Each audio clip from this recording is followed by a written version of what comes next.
Welcome to the Billionaire Lifestyle Podcast with your host, Emmett Muckles. Please visit iTunes, Stitcher, or emmettmuckles.com to listen to all the episodes for free.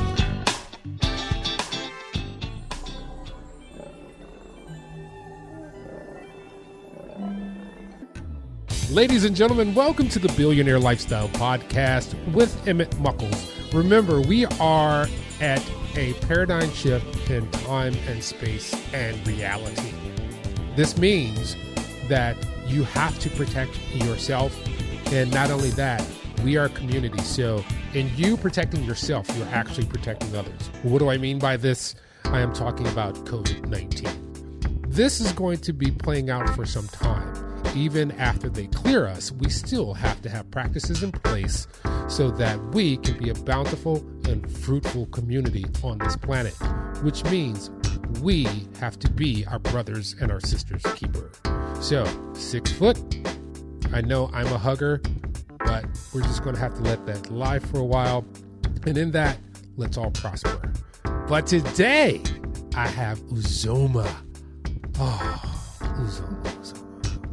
As I said in the intro, she is a certified career advisor, and she's also the founder of She Leads Beautifully.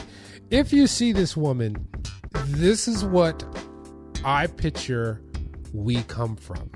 She is the embodiment and in the spirit of all things that is beautiful.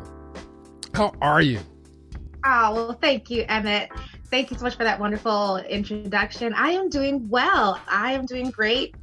I've been in the house, staying at home, staying in place. And so far, so good. I get to look outside and see the birds chirping away, and I'm quite jealous. Yeah, we can go outside, but I've just been in the house for the most part. One thing I want to ask about this, how has this changed this COVID-19 situation has caused us to actually regress back to the basic people that we are, which is understanding your individuality in a space that has been bombarded with go, go, go. What psychological changes, if any, have occurred within yourself during this time period? That's a wonderful question. I have always been somebody who is go, go, go. Right. I want to go to every event, every social outing, visiting with family and friends. And my parents are always like, you just stay one place, sit down, And so in this case, being forced to sit down and stay one place has really been a source of reflection for me, an opportunity for me to really focus on the things that I haven't really paid much attention to. Right now, I'm working on my doctorate in higher education, and it's something that I've been off and on with for a number of years, just due to life events that happen, both good and bad. And having this downtime, there really is no excuse as to why I can't get it done. And granted, there are serious things that are happening to us around the world, but while we can be mindful of that, it's still important for me to make sure that I handle my business at the same time. So I've been really taking my time to reflect, be more prayerful, focus on my goals, and get things done. So it's been, I would say, a blessing in disguise, because it's still really a bad situation, but the parts that I can control, I am doing my best to take advantage of that for sure. Awesome. So let's talk about you. I know you personally. We've shared the same air, which is rare nowadays. But you and I have shared the same air, and we've been in some of the same minor battlefields where we are working on ourselves. Yes. But tell me more about you and what brought you to now? What is your bio, or what is beyond the bio that I went through at the introduction? Sure. Well, I am just someone who is a go-getter. I've come from a background of, being a Nigerian American. First of all, Nigerians have been hustlers. Our family background, we come to America as most immigrants do. They come here to live a quote unquote better life and to have the American dream and the kind of opportunity. And so I was raised to always focus on education and to go after whatever opportunity is available to me. And so from day one, that's been my thing. Going to, college, getting a master's degree, going on for a doctorate. My entire family, the majority of them are in the healthcare field, which is not surprising. But No, that's not. You're right. A lot of Nigerians are in the healthcare field. And so for me, that wasn't my path. But part of my path was the entrepreneurship. Again, going into that hustler phase where there's so much opportunity out there, why not take advantage of that? And so my parents, my father in particular, he's always been in business. He's always creating new things and entering new ventures, and seeing him all of my life being able to do those kind of things and to create opportunities and to live a life of freedom and make his own schedule. I'm like, well, I want that too. Right. So of course we had to go the traditional route, get all the degrees, get the great jobs, but at the same time, also work towards building something of my own. And so starting She Leads Beautifully was that for me. So not only having something of my own, but being able to give back to others. And so when I was working in my 9-to-5 in a mid-level, mid-career type of position, I was able to mentor a number of my peers, some junior colleagues, and helping them to advance in their careers because I was moving up pretty quickly. And I never really paid that much attention to my growth and my advancement until others came to me and said, how are you doing this? Right. At the time, I was like 28 and the director of 4 campuses for a community college. And they're like, well, how did you do it? And I look back and I kind of reflected and I realized a lot of it was just things that were innate to me, but not so apparent to everybody else. And so I realized that I had this gift and I wanted to utilize that in my role as career advisor for She Leads Beautifully. So that's kind of it in a nutshell. And so right now I'm able to do that and help people advance in their careers, whether they're getting a promotion at work, a new job, or to make a career transition.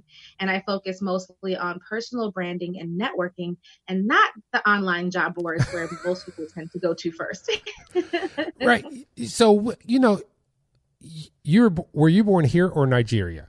I was born in the States. Yes. So you're first generation, but your parents come with a different mindset than the traditional American parents. I would say so, yes, because they had a different upbringing. They went through a different life experience than those who were here. So for us, though we grew up in America, our household, we were told the stories of the Nigerian Civil War. We were told the different stories. We didn't grow up with the stories that we had here in America. So those kind of things didn't really affect us or shape us or mold us in the way many of my peers did, those who were born and raised here and have families who were born and raised here. So how did you really transition, because you were in the corporate world heavily in education? That's kind of like I made it, especially in education. Usually you get some kind of tenure there and you're pretty much set for life. If right. Long as you do your job, you're pretty much set and don't have any scandals of what we're having in this current environment. So how did you end up in that line of like, hey, I need to do this for She Leads Beautifully?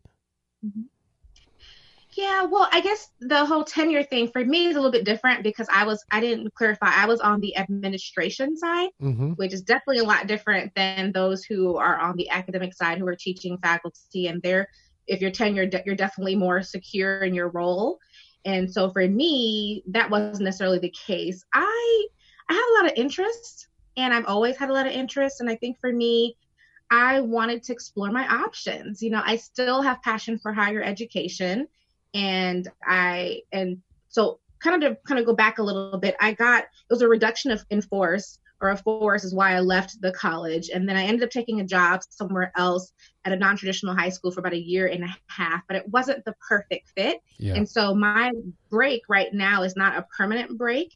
I definitely would like to go back into the workforce and to really go as far as I can in education, or perhaps something a little bit different. I'm still in the phase now where I'm open to transitioning, but the starting of my business was something that I knew I needed to start then, and it kind of worked out. So when I lost my job at the college, I had already started my business, but I hadn't taken it that seriously. Yeah. So it wasn't until like most people. So it wasn't until I lost my job that I was like, well, there's nothing else to really do right now but to go all in. And so I think that one was definitely a blessing in disguise, because I wasn't doing anything else. And I felt like I can go all in right now and make this happen. Because going back to work, I was afraid that, oh, my job will be mad at me for having a side hustle, or they would not be supportive, and all the things that, we psych ourselves out about that may not even be a reality. Yeah. A lot of times people go through this thing when they are in a 9-to-5 job. We're all billionaires. We're born billionaires, 2 to the power of 30. You are a billionaire before you came out of your mother's womb. But, when you're working a traditional 9-to-5, how do you maintain your drive, and how do you help people to how do you bring them out of their shell? For sure. Well, you have to, one, be doing something that you love. And after working with a number of clients, I have come to realize that a lot of people are not doing the type of work that they love.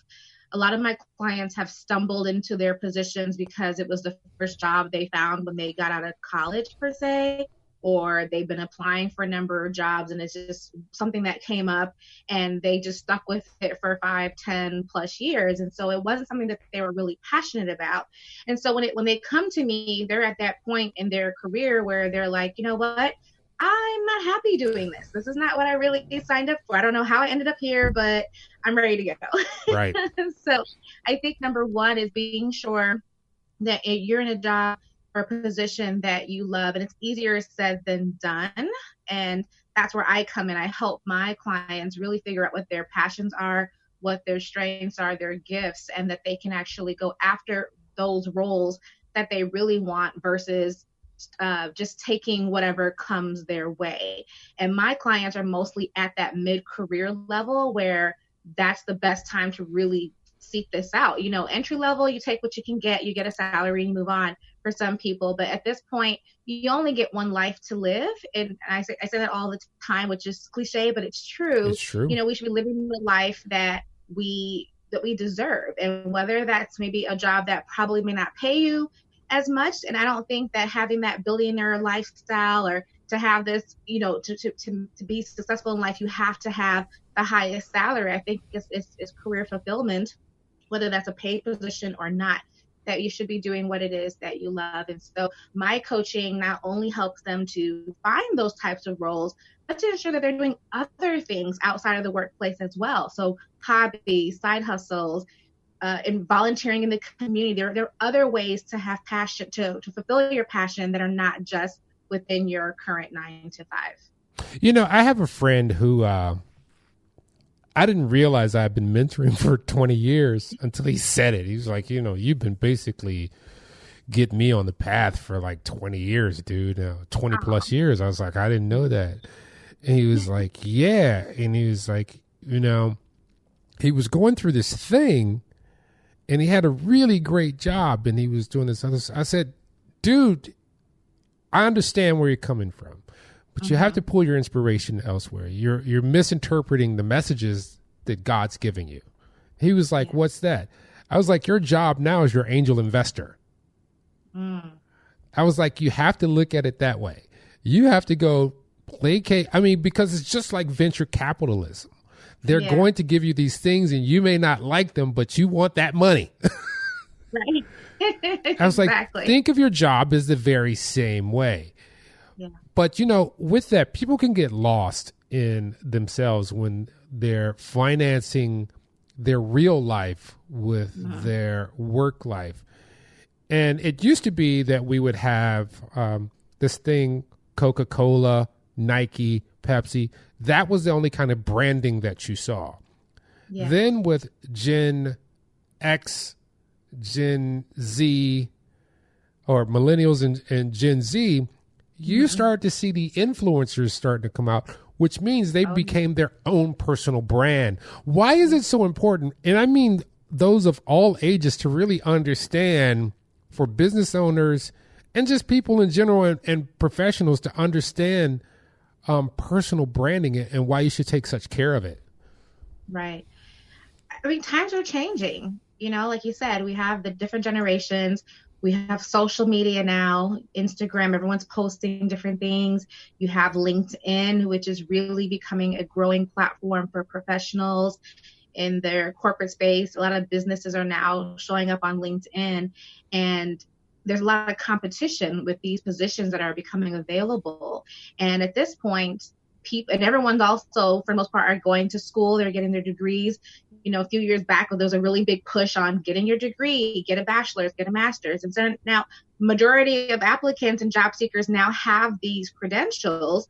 So when they finally make it to those who are making hiring decisions, it's a little bit harder to decide who they want to choose. And so at that point, they're focusing on the individual, their personality, their overall personal brand versus just their educational background, their expertise, things like that. And so what I teach my clients is to put it into perspective. If you make it to the top 2 of the list for an employer, and you and another candidate have the exact same credentials, the same number of years of experience, and the same degrees, why would they pick you over the next person? And it's your personal brand that's going to really make you stand out. Are you a good quote unquote fit for their organization? And so being able to have that be solid can help them in their careers. Another thing too is that a lot of people are really focused so much on their company and the brand of the company. They're always repping their organization, which is really important. It's good to be proud of where you work. But what happens when you lose that job, right? That happened to me. Right when I was starting my business, that happened to me. I was the director, the bi-regional director. I had 7 campuses at this point. My family were so proud. Oh, my daughter, she's a director. She's this. That was like part of my identity, being with the college. And that's all that I could show for, at least at the surface level. So when I lost my job, there was a moment that I had that was like, all right, so now I don't have the title. I don't have the role. Now what? Who am I, right? That's a real thing. It is. And a lot of people like really lose their minds, and they get discouraged, and they really lose their sense of identity because it was wrapped around one organization, especially if they've been there for 20 plus years or longer. Gone are the days where people are staying in companies until retirement. Yeah. But there's still some people who stay for a long time, to when they're forced out or they have to leave, they don't really know who they are. And so they want to make a career transition or to go somewhere else. And they're still holding on to those same skills and identities that were tied to that job, that it doesn't really match where they're going. And so I like to focus on personal branding where you are a free agent, kind of like, NFL or NBA or sports players, where they can go from team to team and not be tied to any one particular team. They are the brand. And so I teach my clients the same thing is, don't be focused so much on being stuck with one organization. Who are you, the individual, and how can you take that with you wherever you go, whether it's the paid position, a volunteer position, a business, or whatever? Who are you, the individual? So that's why it's really important to have that personal brand. Yeah, I know a gentleman who is in his 40s currently, early 40s. He may be just about 40, but he's been with his company since he was 17. Wow. So he's a top middle management. Yeah. And I worry about him actually, because if that goes away, I'm like, that could be hard for you because, and I remember this in the 90s when I went for a job interview and someone said, you've been with this company for 7 years. They asked me that several times during the interview. And I said, okay, what gives? What's the problem here? Why do you keep bringing up the 7 years? And I was in my 20s at the time, late 20s or early 30s. And he said, no one stays at a job that long. That makes you seem lazy. Now, contrast that with how I was raised. I was raised by auto workers. Okay. Where you get a job, you stay there till you say. can't do it anymore. And then you retire. Right? But the shift changed so fast, you know, and if you're not paying attention, the changes are swift and you'll be stuck in an age that's gone by. Are you finding people who are kind of stuck in an age or an ideology that no longer is pertinent to the economy, especially like right now, what we're going through? Everything is changing. Absolutely. And I think, you know, and I really try to work on my messaging to be sure that I can attract the people who I'm trying to reach. And I want to catch them before they're out of work, right? Right. And I try to help women who are stuck in a place of complacency to say, now is the time that you want to start working on your next move. If you don't plan to leave your job until next year or even 5 years, now is the time to start building your personal brand. Now is the time to start, you know, tapping into your network, meeting new people, building new relationships, because it's going to be much harder if and when that the time comes when you no longer have that job. And I'm seeing it a lot happening right now, unfortunately, due to the COVID-19 situation. People are losing their jobs and they're coming to me, but now they can't afford my services because, you know, of course, people want to hold on to their finances. I totally get it. And so I'm doing some things to work around that. But you don't want to wait until it's too late. And I think some people get too comfortable in their roles. And when it's time for them to start doing the job search, they are utilizing strategies that they used 10, 15, 20 years prior when they first got that job that no longer makes sense right now in 2020 and beyond, because things have shifted in terms of how people find jobs and the way employers are seeking out candidates. And so I come in to teach them those modernized strategies to really help them. Awesome. You know, I've known you for a couple of years now, and I remember early on because, you know, I'm an early adopter to a lot of things, despite my age. Stop. And, you know, one thing that you said a long time ago, where you were talking about, you did this speech and you were talking about LinkedIn. And yes. LinkedIn has morphed into something different than even 3 years ago, even 2 years ago. Yeah. You know, it's almost like the whole content has changed. It used to be strictly business. Now you're seeing a little personal branding going in there. Why is that so important for people to really understand LinkedIn in this day and age, not only just for the job market, but just for personal self anyway? Yeah. Well, I think kind of going what I was talking about before, you know, with the whole Instagrams and Facebook, many people, pretty much, I don't have numbers on me, but majority of people are on social media. Like our parents are on there now, our grandparents, people's children, everyone's on social media. So it's not uncommon for employers or business prospects or, you know, people who want to collaborate with you to want to Google and search you on the internet. And I've known some people who are still afraid to put themselves online because they don't want to be on the internet and they want to reserve their privacy. And I'm just like, huh? Like, you're the anomaly in the whole situation because everybody's on there, and now it makes you look bad or, you know, suspect because you're not on the internet. What are you hiding?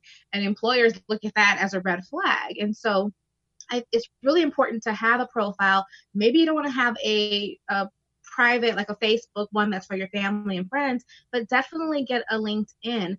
There are all the CEOs and presidents and vice presidents of corporations, organizations, they're all on LinkedIn. And if you're looking for your next job, if you're looking for clients or you're looking for business partnerships and things like that, then that's the place to be. And so it's definitely changed now, where LinkedIn used to be a place where you would just house your online resume or your portfolio, and then you just kind of left it there. But LinkedIn is looking at all the other platforms and seeing how they're being used. So now you're seeing things like video.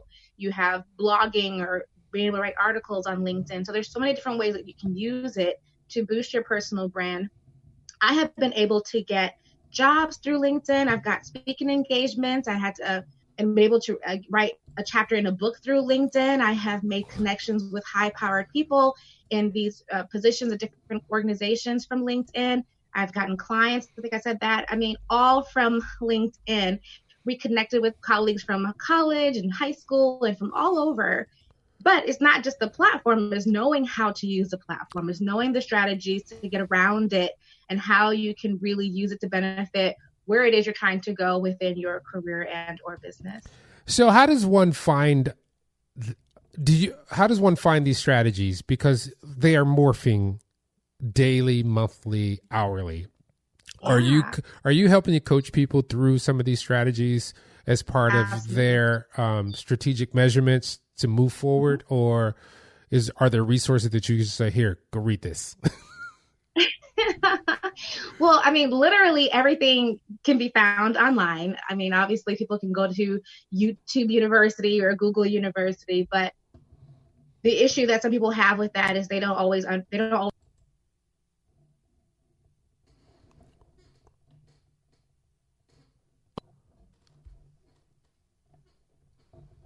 they probably have to go through a number of articles and things to figure out what steps to take. And so when they work with me as their career coach, their advisor, I'm able to package everything into a step-by-step A to Z plan that says, here's what you should do first, here's what you do second, on and on for the rest of the process. So I make it easier for them.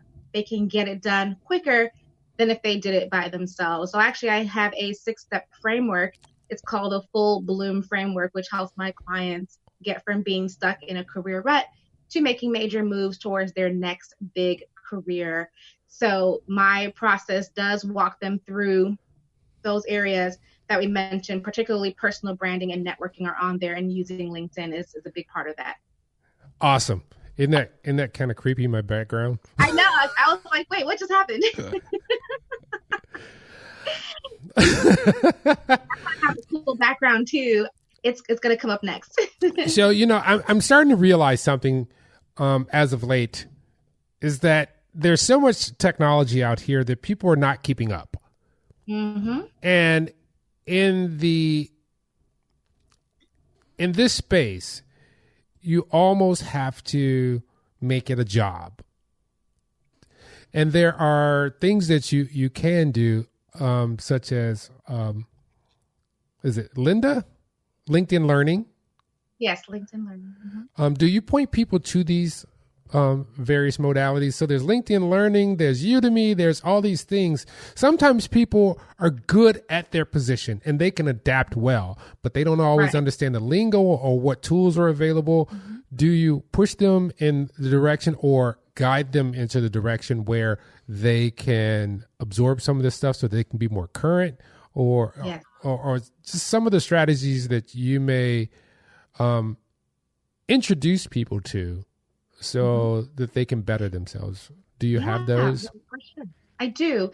So I get a lot of people who come to me sometimes who are asking for specific industry advice or resources or coaching. And so my focus is working on with mid-career level professionals and helping them to advance. So I focus on advancement strategies, which can really cover all industries, right? And so I don't have the answers for everyone in their specific industry. So if you're in finance, I can't specifically help you navigate that area, or if you're going to be in, the healthcare industry, for example. And so one thing that my clients find valuable is I'm very resourceful. I mean, I'm getting a doctorate, so all I have to do is doing research all day, every day. So I've always been a researcher. I know where to find stuff. And so I help clients. And even if it's paid or not, I have a free Facebook group called the #SheLeadsBeautifully Lounge. And I'm always in there sharing articles, sharing resources, sharing where people can find information to help them navigate and advance their career. So I'm not going to have all the answers for every single person in every single industry, but I am, for the most part, really good at helping people with the resources and where they can find out where to get professional development, or how to, meet people and network with those who are within their industry who can help them find additional resources. That's something that I'm really good at helping my audience with. So what are some of the basic things that, starting right now, that some of the listeners and who your prospective clients what can they begin doing today to help them take their career to the next level? I know we're in a stalled situation, but people will possibly be ready to get back to work because they've been on this super vacation. Right? Well, there are people who unfortunately are out of jobs because of furloughs or layoffs. Others are still working, but they're working from home. Others are going back into the office, but it's hard to tell. Things are changing. Positions are still being cut, but there are also a lot of companies who are hiring right now. So I actually have a challenge that's out right now called the Relevant and Ready Challenge. It's a 6-week program, not a course, but a challenge to get people off their butt and to start making moves. That this is the perfect time to start making moves, get out of a place of complacency, to start moving forward. So things like updating your resume and cover letter, getting on LinkedIn and really building out their LinkedIn profiles, working on their professional development, using this time right now to connect with their people in their network that they haven't talked to in 5 years. Call them up right now, pick up the phone, send an email, see how they're doing, right? Things like that. And so the challenge really helps people, the women who are coming to, or anyone really can get the challenge, because it really is a good jump start to getting them to take action regularly. If they're familiar with what is it called? It's the Compound Effect by Darren Hardy, I believe. And when we take little bits of action every single day in order to build up our career, we'll begin to see these results versus I'm going to just spend 1 week working on career stuff. I'm going to find a job. That's not how it's going to work. You want to start today and make it a regular habit to do things to build your career, just like brushing your teeth. You can't tell me like, oh my God, Uzoma, you have the best white teeth. I get that all the time. Jeez. How did you do it? Well, I didn't just wake up in the month of March and say, I'm going to brush my teeth and floss and have a pearly white smile. It's taken me years of, brushing teeth, flossing, mouthwash, going to the dentist. Every single day I'm doing these habits that finally get me to where I am. The same thing is going to be for you in your career. It has to be a habit. It has to be part of your routine to always be staying up to date, to stay current, to know what's going on in your industry, to put your personal out there. Promote yourself. A lot of women don't like to promote themselves. It feels braggy. It feels like I'm doing too much. No, share with the world. Tell us what you're doing, because you can't get referrals for jobs if no one knows who you are or what you do. So there's that. Well, how can people find you? Well, I'm everywhere on the internet. So the easiest way is if you're on social media, Facebook, Instagram, Twitter, and of course, LinkedIn, you can search the hashtag She Leads Beautifully. That'll be the easiest way to go if you cannot spell my name. But you can go to my website, which is sheleadsbeautifully.com, and you can find me there. Okay, say your full name for me so I don't mess it up. You got it right. So I'm really happy and pleased. My first name is Uzoma, and then my last name is Obidike, like the letters O-B-D-K, Obidike. Okay. Well, I want to thank you for being on the Billionaire Lifestyle Podcast. Well, it has been a pleasure and an honor. Thank you so much, Emmett. All right. Ladies and gentlemen, I want to share with you something that I've been going through. So I've had this level of anxiety, and I was explaining it to my wife. She said, what's going on? I was like, okay, I'm going to picture it like this. Picture you wake up and you're in a hallway, kind of like Amityville Horror. But at the end of the hallway, there's just flat walls. At the end of the hallway, there is a door, and the door is creaked open, and you don't see anything on the other side. She was like, yeah. And then some days passed, and I thought about it. And I was like, my anxiety is becoming because I don't know what's on the other side of the door, which means we're in this COVID situation and I don't know what's on the other side of it. But then I had to turn it around. Anything I want is on the other side of it. anything I can imagine. Think of it like this. Wherever you are, today could be a different you tomorrow or coming out of this. This might be, and I've had this a couple of times in my life. I've had this thing where I went through something that seemed so horrific, but the thing was I needed to pivot. This is our time on earth to pivot. This is your time on earth to pivot. You are a billionaire. As I said before, when your mom and dad got together, he had a piece of material, she had a piece of material. It was blessed when those two came together for them to dance. 2 became 4, 4 became 8, 8 became 16, until 30 days later, you were over 1 billion cells. And you hadn't even been born yet. So you are a billionaire. You are fractal, just like the stars in the sky. Your iris looks like a nebulae in the sky. Think about it. It's all fractal, which means you're unique, but you're part of a larger body. All you have to do is understand your path, and that's how you win a race. One of the rules is stay in your lane and run your race. Remember, if no feeling of love is felt in your life, then you have to go to the mirror and start loving the reflection, because love starts with you. If you start with yourself, just like she said with brushing her teeth, love yourself a little more every day, you will irradiate and love will come to you. Like attracts like in human form. Till next time, love you all. Peace.